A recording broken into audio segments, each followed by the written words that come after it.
लखनऊ में विधायक पल्लवी पटेल के अपना दल के कार्यकर्ताओं ने किया प्रदर्शन। रामजीलाल सुमन के आवास पर तोड़फोड़ के विरोध में पैदल मार्च। पुलिस ने प्रदर्शनकारियों को बसों में भरकर पहुंचाया इको गार्डन।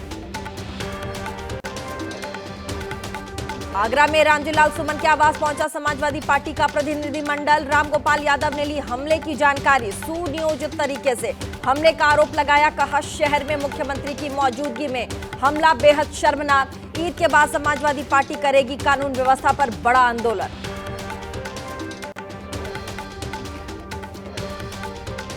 घर में हुई तोड़फोड़ के बाद समाजवादी पार्टी के सांसद रामजीलाल सुमन की प्रतिक्रिया आई सामने। कहा मेरा मकसद किसी को ठेस पहुंचाना नहीं था, लेकिन मैं अपने बयान पर कायम। अपनी सुरक्षा को लेकर सभापति से मुलाकात। आगरा में समाजवादी पार्टी के सांसद के आवास पर तोड़फोड़ के बाद पुलिस पर एक्शन तेज। हिरासत में लिए गए हिंसा के कई आरोपी। घटना की हो रही जांच। 2 एफआईआर दर्ज। बीजेपी के सौगाते मोदी कार्यक्रम को उद्धव ठाकरे ने बताया सौगाते सत्ता कार्यक्रम। कहा बीजेपी को हिंदुत्व छोड़ने का कर देना चाहिए ऐलान। बिहार चुनाव तक रहेगी सौगाते मोदी योजना। बोले बीजेपी ने पहले जहर बांटा और अब अनाज बांट रही है। वक्फ संशोधन विधेयक के खिलाफ बिहार में महागठबंधन विधायकों का हल्ला बोल। विधानसभा परिसर में विधायकों ने किया जोरदार प्रदर्शन। केंद्र और नीतीश सरकार के खिलाफ नारेबाजी। विधेयक को बताया काला कानून। पटना में भवन निर्माण विभाग के चीफ इंजीनियर तारिणी दास के ठिकानों पर ईडी की छापेमारी। तारिणी पर सरकारी टेंडर्स को मैनेज करने का आरोप लगाया। सूत्रों के मुताबिक ईडी ने तारिणी के घर नोट गिनने की मशीन मंगवाई, साथ ही कई कागजात भी बरामद किए। तेलंगाना विधान परिषद में बीआरएस विधायकों ने प्रदर्शन किया। लोन माफी के नाम पर किसानों के साथ धोखाधड़ी करने का आरोप लगा है। भुवनेश्वर में विधानसभा से सस्पेंड कांग्रेस विधायकों का प्रदर्शन। निलंबन की कार्यवाही के विरोध में सड़कों पर उतरे कांग्रेस कार्यकर्ता। पुलिस ने प्रदर्शनकारियों पर वाटर कैनन का इस्तेमाल किया। विधानसभा का घेराव करने जा रहे थे सभी लोग। दिल्ली में मीट की दुकानों का मुद्दा विधानसभा में उठाए। बीजेपी विधायक रविंद्र नेगी ने सदन में कहा सड़क पर चलने वाले लोगों को मीट की दुकान से परेशानी होती है। जवाब में पीडब्ल्यूडी मंत्री प्रवेश वर्मा ने कहा दिल्ली में जगह जहां कहीं भी एंक्रोचमेंट है उसके खिलाफ कार्रवाई की जाएगी। दिल्ली विधानसभा में नेता प्रतिपक्ष आतिशी ने उठाया दिल्ली की कानून व्यवस्था का मुद्दा। बोली कानून व्यवस्था हो गई है बद से बदतर। कहा कानून व्यवस्था पर चर्चा की मांग को स्पीकर से खारिज किया। दिल्ली के बच्चों को सीयूईटी और नीट की फ्री तैयारी कराने का दिल्ली सरकार ने प्लान बनाया है। कोचिंग संस्थान फिजिक्स वाला के साथ एमओयू साइन किया गया। इस दौरान सीएम रेखा गुप्ता के साथ शिक्षा मंत्री आशीष सूद भी वहां मौजूद रहे। दिल्ली के 1,63,000 छात्रों को इसका फायदा होगा। यूपी के आगरा में बोले सीएम योगी। कहा आगरा की पहचान छत्रपति शिवाजी महाराज से है। मुगलों का आगरा से कोई संबंध नहीं। आगरा का संबंध ब्रज भूमि से है। साथ ही आगरा में बनेगा शिवाजी के नाम का म्यूजियम। आगरा में शिवाजी के म्यूजियम वाले मुख्यमंत्री योगी के बयान पर आम आदमी पार्टी का पलटवार। संजय सिंह बोले बीजेपी वालों को मुगलों की चिंता ज्यादा रहती है, इसीलिए दिन रात मुगलों की ही बात करते हैं। सड़क पर नमाज पढ़ने पर लगी रोक पर कहा बीजेपी को ये नौटंकी बंद कर देनी चाहिए। हिम्मत है तो केएफसी के स्टोर बंद किए जाएं। ईद के दौरान संभल में सड़कों घरों की छत पर नमाज पढ़ने की इजाजत नहीं। लाउडस्पीकर का भी नहीं होगा, इसकी अनुमति होगी। साथ ही संभल में मीट कमेटी पीस कमेटी को जिला प्रशासन ने निर्देश दिए। मेरठ में सड़क पर नमाज पढ़ी तो रद्द हो सकता है पासपोर्ट और लाइसेंस। मेरठ पुलिस के फैसले का मुस्लिम समुदाय ने विरोध किया है। कहा सभी के लिए हो ऐसी पाबंदियां। सड़क पर नमाज नहीं पढ़ने के मेरठ पुलिस के फरमान पर केंद्रीय मंत्री जयंत चौधरी ने उठाए सवाल। एक्सपर्ट जॉर्ज ऑरवेल के किताब का जिक्र करते हुए लिखा मौजूदा पुलिसिंग व्यवस्था वैसी हो गई है जैसा जॉर्ज ऑरवेल ने अपने उपन्यास 1984 में बताया था। नमाज को लेकर के जारी घमासान पर बिहार सरकार में मंत्री नीरज बबलू का विवादित बयान आया सामने। बोले अगर कहीं जगह नहीं मिल रही है तो कब्रिस्तान में जाकर पढ़े नमाज। सड़क पर नमाज की कोई जरूरत नहीं। रोड पर चलने के लिए लोग टैक्स देते हैं।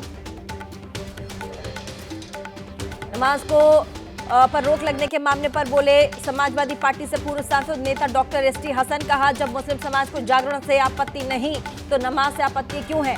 देश में मुसलमानों दलितों के साथ हो रहा है भेदभाव। देश के नागरिक को एक साथ एक समान अधिकार क्यों नहीं मिलता? सड़क पर नमाज पढ़ने को लेकर सियासत तेज हो गई है। दिल्ली से बीजेपी विधायक कर्नौल सिंह ने पुलिस कमिश्नर को लिखी चिट्ठी। सड़कों पर पढ़ी जाने वाली नमाज पर पूरी तरह रोक की मांग की। हरिद्वार में अवैध मजार पर चला प्रशासन का बुलडोजर। सिंचाई विभाग की जमीन पर बनी थी मजार। कार्यवाही के दौरान भारी पुलिस बल वहां मौजूद। सीएम धामी के निर्देश पर प्रदेश भर में अवैध धार्मिक स्थलों पर चल रही है कार्यवाही।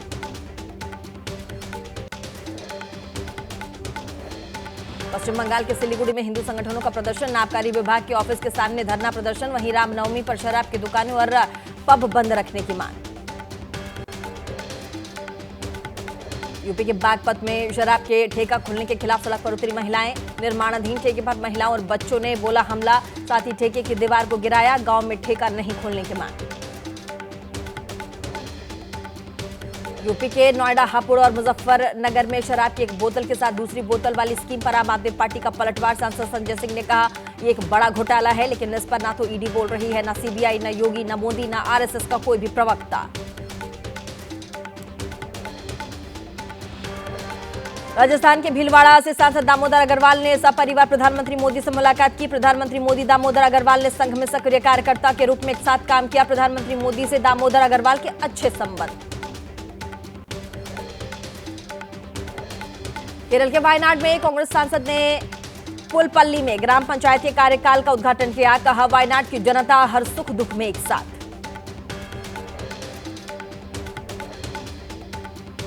बिहार के सहरसा में पलायन रोको यात्रा पदयात्रा के दौरान जिस मंदिर में कन्हैया कुमार ने जनसभा की, उस मंदिर को कुछ युवकों ने गंगा जल से धोया। बनगांव के लोगों ने कहा, कन्हैया पर है देशद्रोह का आरोप। मध्य प्रदेश की अमरपाटन सीट से कांग्रेस विधायक राजेंद्र सिंह ने साधु संतों को दिया विवादित बयान। कहा, सतना के कार्यक्रम में कहा, बीजेपी ने साधु संतों को सांड की तरह दूसरे का चेत करने के लिए छोड़ दिया है। मध्य प्रदेश में कांग्रेस विधायक राघवेंद्र सिंह के विवादित बयान पर बोले मंत्री विश्वास सारंग। कहा, हिंदू देवी देवताओं और सनातन का अपमान करना कांग्रेस की पुरानी आदत है। कांग्रेस विधायक के खिलाफ कार्रवाई की उठाई मांग। वाराणसी में नगर निगम का एक्शन हाउस टैक्स के बकायेदार सरकारी दफ्तरों को किया गया सील। बेसिक शिक्षा अधिकारी ऑफिस और सांस्कृतिक संकुल पर निगम ने लगाया ताला। बीएसए पर 6,73,000 और सांस्कृतिक संकुल पर 57,000 का गृह कर बकाया। पश्चिम बंगाल के नदिया में गांव बैरमपुर में हाईकोर्ट के आदेश के बाद अनुसूचित जाति के लोगों ने शिव मंदिर में किया प्रवेश। वहीं पुलिस सुरक्षा बल के बीच लोगों ने 300 साल पुराने शिव मंदिर में की पूजा अर्चना। आंध्र प्रदेश के विजयनगर में अपराधियों पर नकेल कसने के लिए ड्रोन कैमरे का इस्तेमाल कर रही है पुलिस। लॉरी में बैठकर जुआ खेल रहे कई जुआरियों को पकड़ा गया।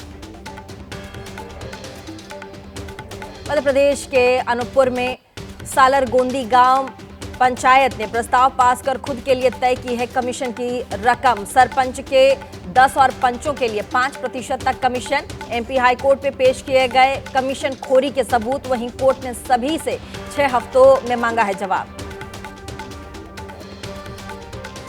जम्मू कश्मीर के कठुआ में सुरक्षा बलों आतंकियों के बीच मुठभेड़ जारी। जंगलों से रुक रुक कर हो रही है फायरिंग। वहीं सुरक्षा बलों का 5 दिन से जारी है सर्च ऑपरेशन। 2 आतंकी 3 जवानों के घायल होने की खबर।